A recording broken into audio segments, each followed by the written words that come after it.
오늘 요한복음 9장 13절부터 17절까지 말씀으로 너는 그를 어떠한 사람이라 하느냐, 이 제목으로 하나님 말씀을 함께 나눕니다. 아, 요한복음 9장 1절부터 12절까지의 말씀은 우리가 자주 듣기도 하고 그 말씀으로 그렇게 읽기도 하는데, 이 뒤에 있는 말씀들도 상당히 중요한 말씀이거든요. 그래서 우리가 이 말씀을 같이 묵상하면서 이 맹인이 고백했던 것 같이 맹인이 점진적으로 예수님을 주로 고백하며 나가는 믿음의 성장, 그것을 묵상하면서 저와 여러분들도 우리의 믿음이 날마다 성장하여서 주님의 영광에 살아갈 수 있는 우리 모든 성도 되시기를 예수님의 이름으로 축복합니다. 최근에 많은 사람의 관심을 받는 인터넷 영상 중에 구독자가 100만 명에 이르는 그런 유튜브 채널이 몇 개 있습니다. 그 중에 김한솔이라고 하는 시각장애인 유튜버가 운영하는 채널이 있죠. 그 채널에서 이 김한솔 이분이 아주 특별한 도전기를 한번 올린 적이 있습니다. 자기 유튜브 채널 이름이 원샷 한솔인데, 거기에서 자신의 어떤 특별한 도전기를 한번 기록한 올린 적이 있죠. 어떤 도전기냐면, 세계적인 거부이자 또 혁신가로 유명한 알려진 일론 머스크, 이분이 여러 가지 일을 하지 않습니까? 우리가 많이 아는 것은 테슬라라고 하는 전기 자동차를 이렇게 만드는 것으로만 알고 있는데, 최근에는 또 스페이스 X, 오랫동안 스페이스 X라는 것을 로켓을 개발하고, 또 스타링크라고 하는 이제 위성으로 인터넷을 하는 그런 것들을 개발을 했습니다. 이런 것들이 우리에게 참 많이 알려졌는데, 이것만 아니라 일론 머스크는 뇌신경과학 회사도 하나 있습니다. 뇌신경과학 회사, 뉴럴링크라는 회사인데, 그 회사에서 이런 실험을 합니다. 이제 이것을 임상 실험 중에 있는데, 앞을 보지 못하는 시각 장애인들을 위해서 뇌에 이제 컴퓨터 칩을 하나 거기에다가 심습니다. 칩을 심고 카메라가 달린 안경을 통해서 사물을 인식하게 하는 블라인드 사이트라는 기술을 개발했다, 그런 뉴스가 나왔습니다. 뉴럴링크라는 회사를 통해서. 이게 아직 사람에게는 완벽하게 검증되지 않았고, 이제 겨우 임상실험 승인을 앞두고 있는 단계예요. 임상실험을 벌써 하고 있는 것이 아니고, 임상실험을 해도 된다라는 이제 승인을 앞두고 있는 거죠. 이 승인이 나야지 이제 임상실험을 할 수가 있는 겁니다. 이게 굉장히 좀 두렵기도 한 그런 실험인데, 사람의 머리를 열고 우리 뇌에 컴퓨터 칩을 이식해야 한다라는 거죠. 그래서 이것을 보면서 이 뉴스를 들으면서 주변 사람들은 두려워하기도 걱정했지만, 시각장애인들에게는 이것이 정말 참 간절한 뉴스 아니겠습니까? 이 김한솔 이 청년도 아주 조금이라도 이것을 통해서 이 수술을 통해서 아주 조금이라도 앞을 볼 수 있다면, 아주 선명하게는 아니더라도 흐리게라도 앞을 볼 수 있다면 참 좋겠다. 그러면 그것이 가능하다면 자기가 전 세계 어디든 갈 의향이 있다고 하면서 망설임 없이 그 뉴럴링크 사이트에, 임상실험 사이트에 자신의 이름을 적어서 신청서를 이제 제출을 했습니다. 그러니까 아직까지 보니까 거기에서 확답이 오지 않았다라는 뉴스를 보았습니다. 신청을 했는데 당첨이 되었다, 당신이 임상실험 대상자가 되었습니다, 이런 소식은 오지 않았다라는 거죠.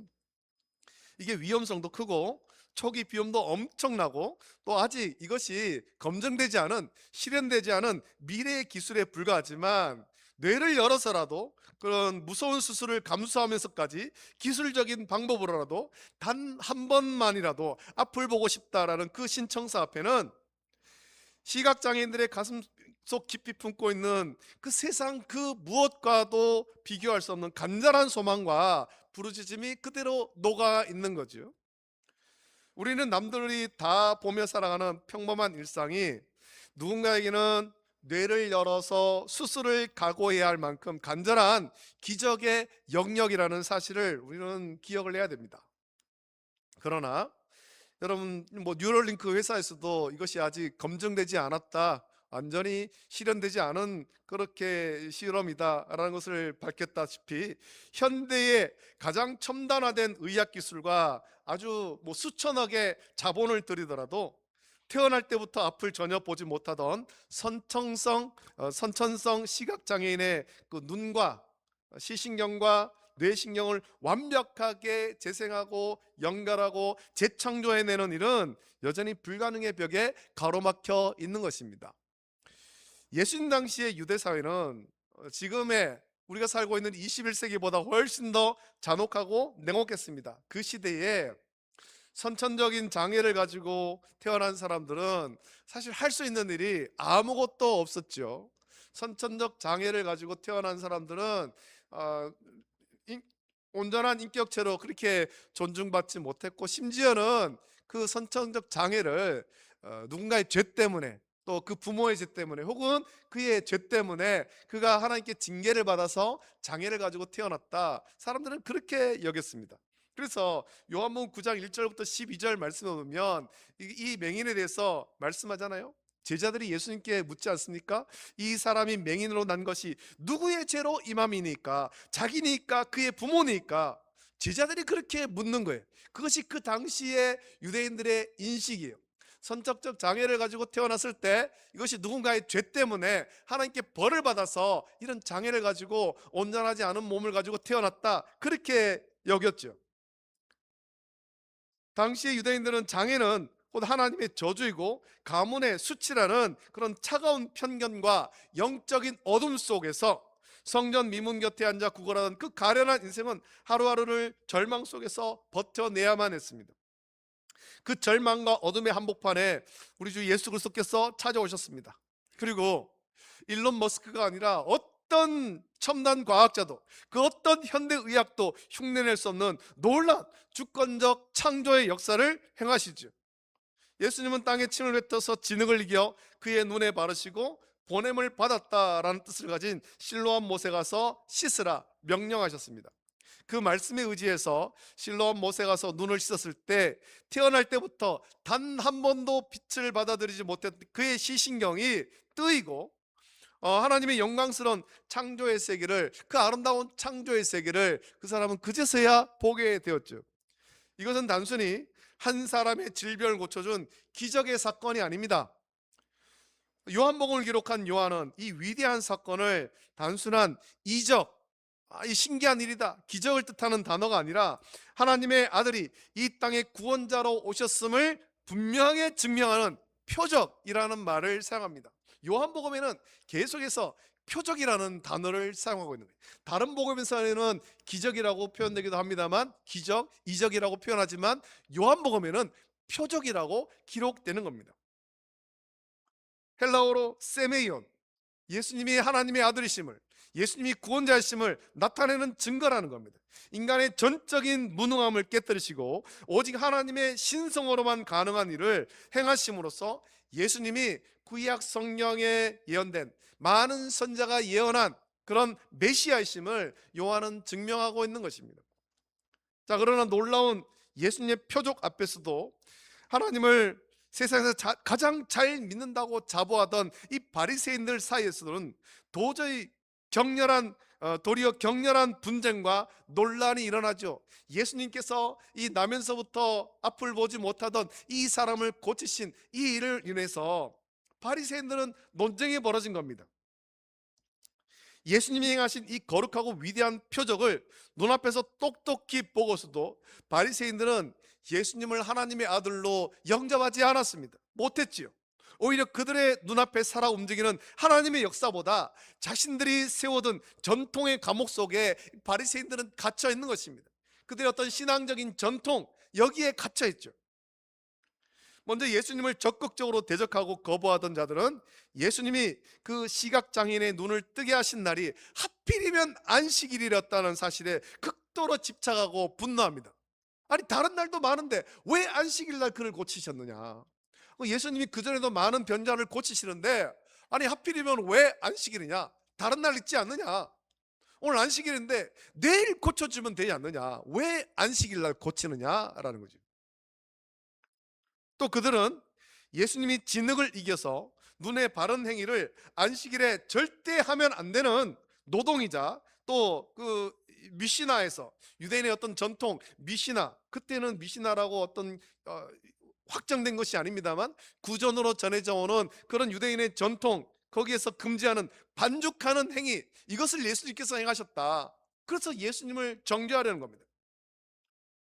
유대인은 하나님이 모세에게 두 가지 율법을 주셨다, 그렇게 믿는데, 우리가 모세 오경으로 알고 있는 창세기, 출애굽기, 레위기, 민수기, 신명기, 이 말씀에 기록된 율법과 성경에는 기록되지 않았지만 모세의 입을 통해서, 또 많은 어떤 조상들을 통해서 구두로 전수된 전통이라고 주장하는 어, 규정인 구전 율법을 덧붙였죠.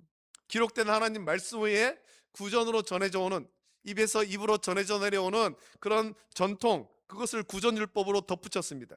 하나님의 말씀 위에 인간의 유전과 전통을 멋대로 얹어 넣은 것입니다. 쉽게 생각하면 우리의 신앙생활 할 때 우리가 말씀대로 신앙생활 해야 되는데, 여기에다가 우리의 말씀으로 신앙생활하는 것 외에, 아니 우리 교회는 이런 전통이 있어, 우리 교단에선 이런 전통이 있어, 이 전통이 더 중요해, 그렇게 여기는 거죠. 그렇게 여기는 거. 그것을 하나님 말씀과 같은 높이에 두거나 혹은 이것을 더 앞세우기도 한다라는 겁니다. 당시 유대인들이 그랬어요. 원래 이 구전율법은 기록되지 않았는데, 예수님께서 이제 부활 승천하시고 70년 후 유대 사회가 무너지면서 유대인들은 두려워하지 않습니까? 이제 유대의 전통이 사라질 위기에 처했고, 그래서 약 주 200년경에 구전 전통을 정리해서 그제서야 이 미시나를 편찬합니다.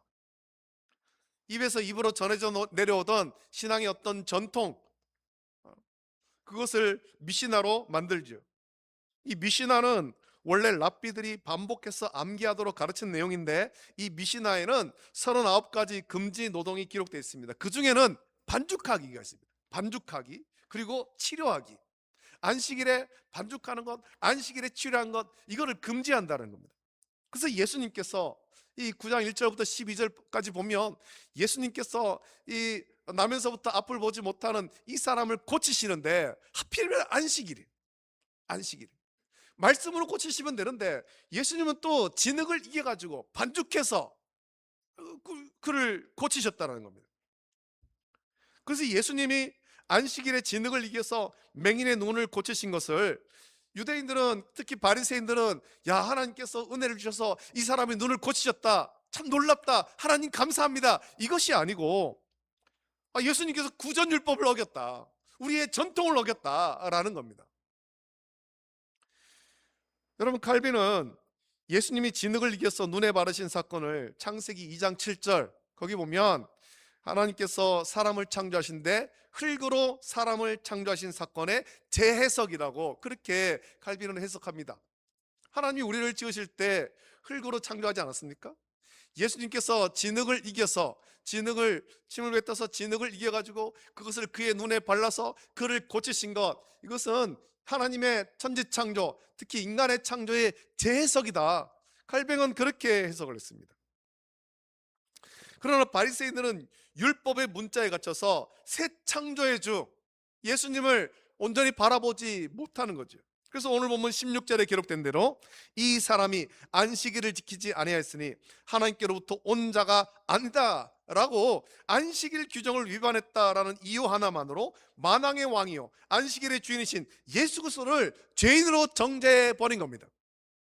그들은 오랜 세월 동안 유대인이 지켜오던 장로들의 유전과 전통이라는 두꺼운 벽을 쌓아 올렸고, 정작 그 율법의 정신이자 완성자로 오신 예수님을 정면으로 거부하는 참단한 영적 맹인이 되어버린 겁니다.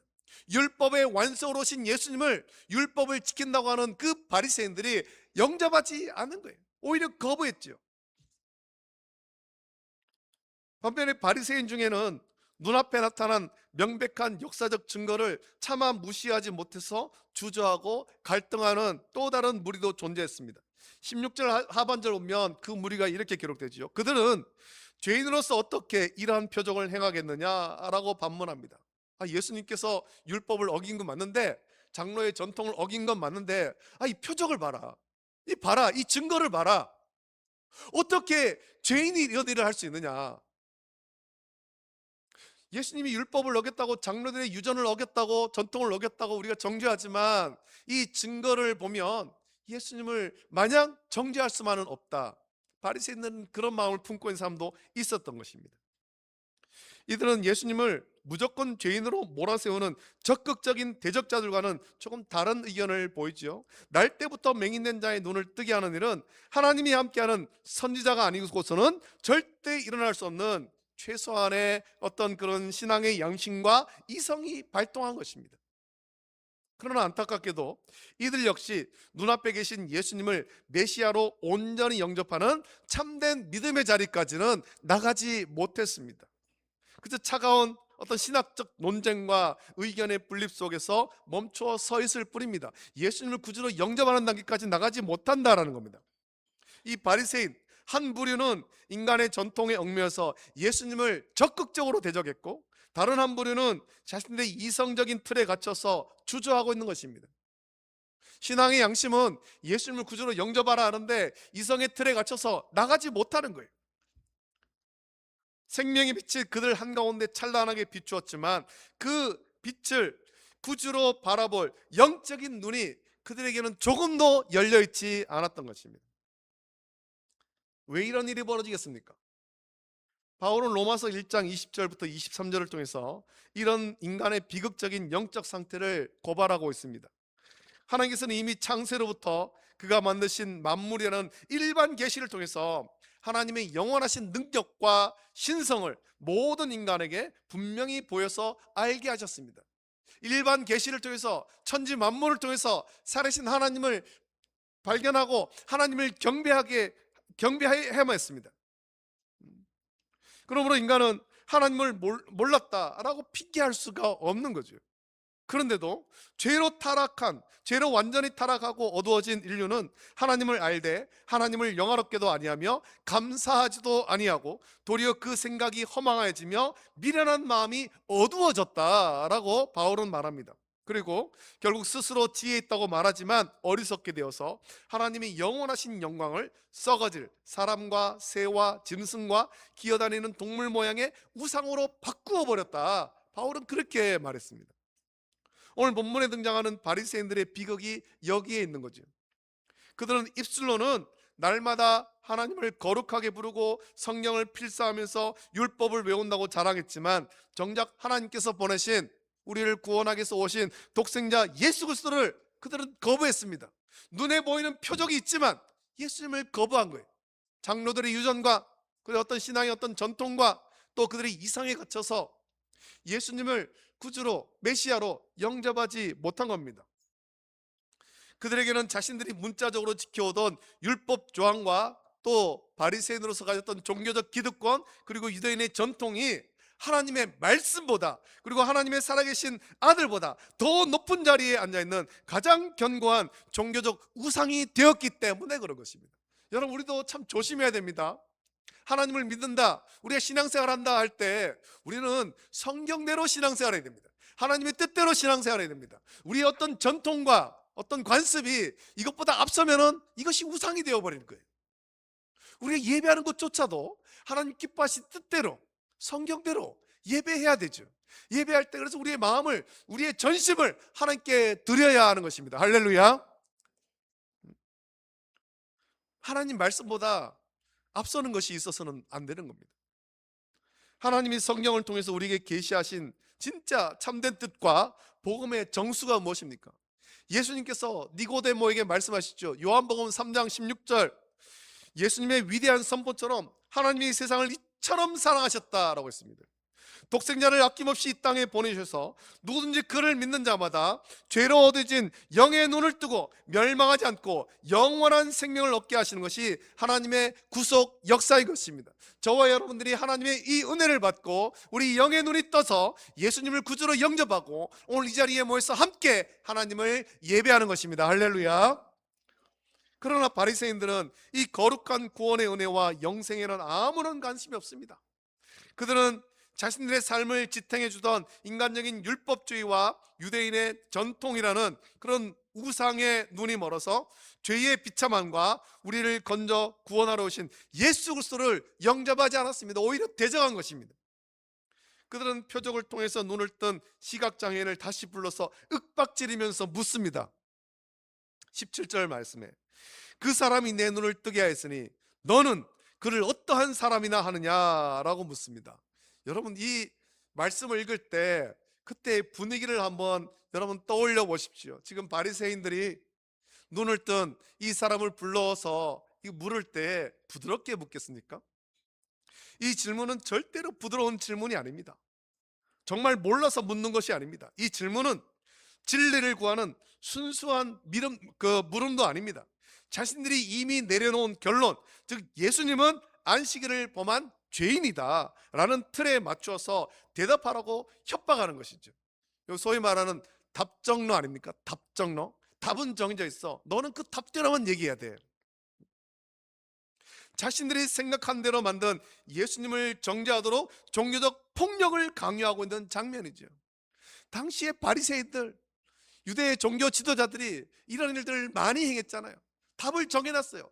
예수님을 정죄하고 예수님을 십자가에 못 박으라 답을 정해놓고 사람들에게 그렇게 몰아간 것입니다. 이것이 종교적 폭력이에요. 오늘날 이 시대를 살아가는 우리 안에도 바리새인들과 같은 어리석고 완고한 모습들이 얼마나 많이 숨겨져 있는지 모릅니다.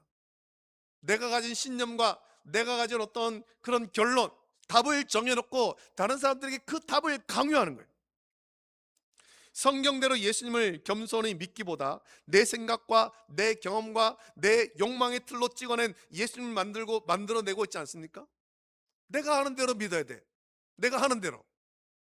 내가 이 땅에서 복을 받고 성공하고 싶은 때는 번영과 성공의 예수로만 주님을 제안하고, 내 마음이 위로받고 싶을 때는 그저 부드럽게 달래주는 감상적인 예수님으로만 가둬둔 채 정작 내 삶의 전 영역에서 주권을 요구하시며 자기 십자가를 지고 좁은 길로 따라오라 말씀하시는 예수님의 거룩한 요구 앞에는 눈을 감아버리는 경우가 우리가 얼마나 많이 있습니까?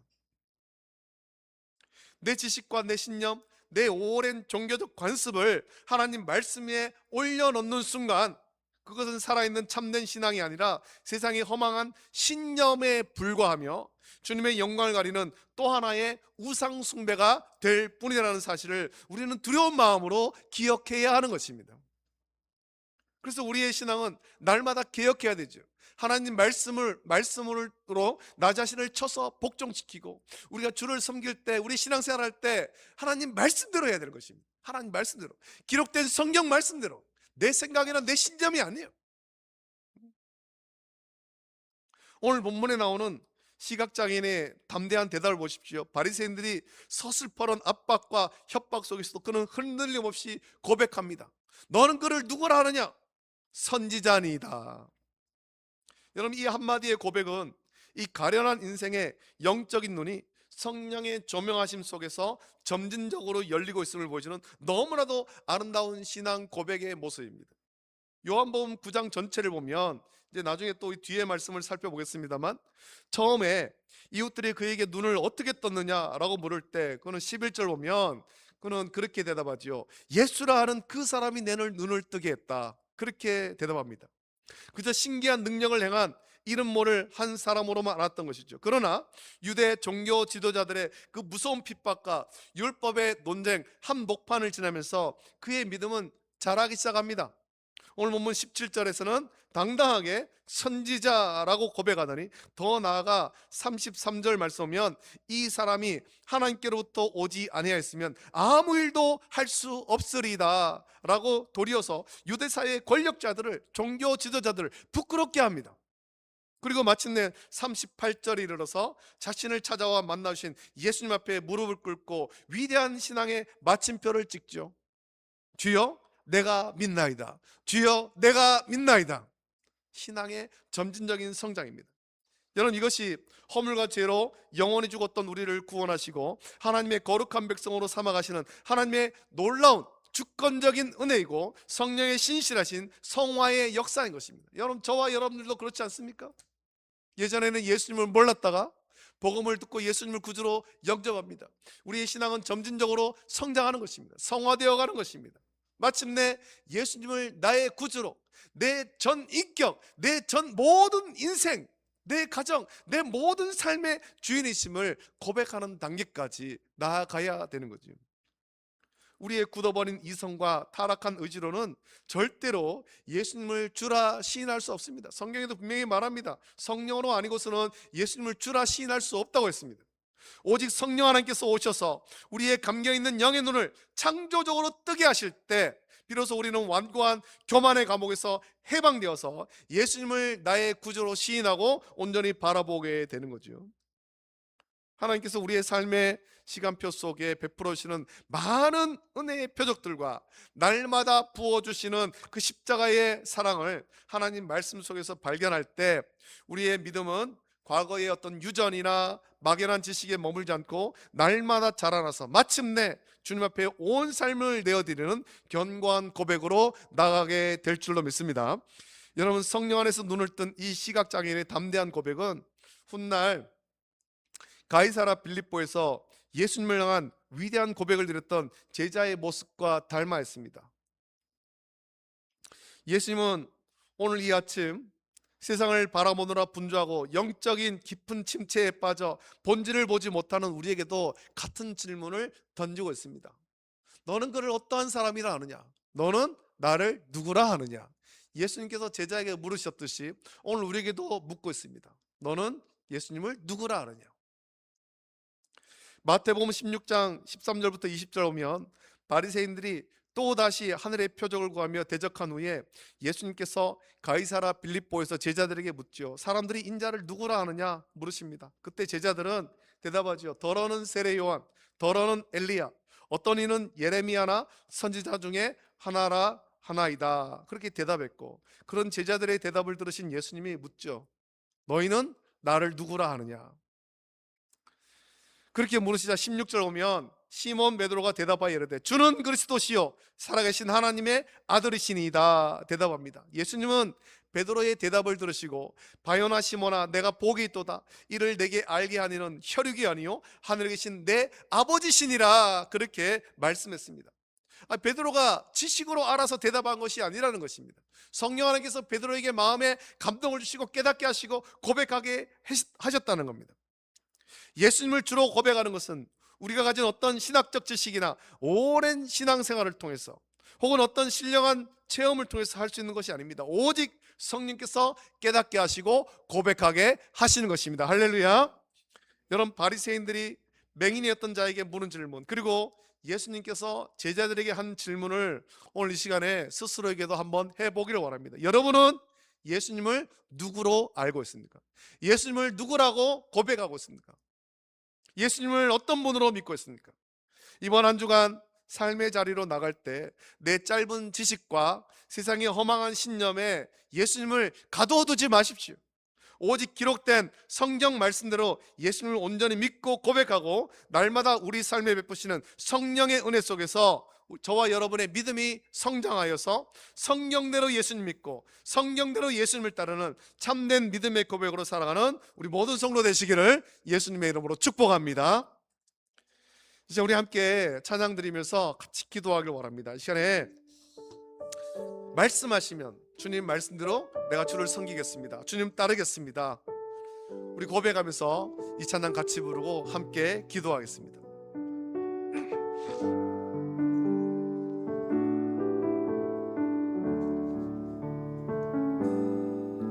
주님 말씀하시면 내가 나가리다. 주님 뜻이 아니면 내가 멈춰서리다. 나의 감서는 것 주님 뜻에 있으리. 오 주님 나를 이끄소서.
기도하겠습니다. 나면서부터 앞을 보지 못하던 맹인이었지만 예수님을 통해서 눈을 뜨고 또 그의 마음속에 성령께서 은혜를 주셔서 예수님을 처음에는 그냥 기적을 행하는 사람으로, 그 다음에는 선지자로, 그 다음에는 하나님께로부터 온 자로, 그 다음에는 주로 고백하며 나가는 이 시각장애인의 그 믿음의 성장을 우리가 본받으면서 우리도 주의 말씀대로 성경대로 예수님 믿고 또 성경대로 예수님을 따르고 성경보다 앞세우는 우리의 전통과 유전과 그런 모든 신념들 버리고 오직 성경대로 주님 따르길 원합니다. 말씀대로 따르길 원합니다. 주여, 우리 믿음이 성장하게 하여 주시고 예수님을 내 생각대로 믿는 것이 아니라 성경대로 믿고 따라서 온전한 믿음으로 하나님께 영광 돌릴 수 있도록 은혜를 부어 주시옵소서. 간절한 마음으로 이 시간에 합심하여서 함께 기도할 때 우리 주님 한번 크게 부르짖고 함께 기도합니다. 주여,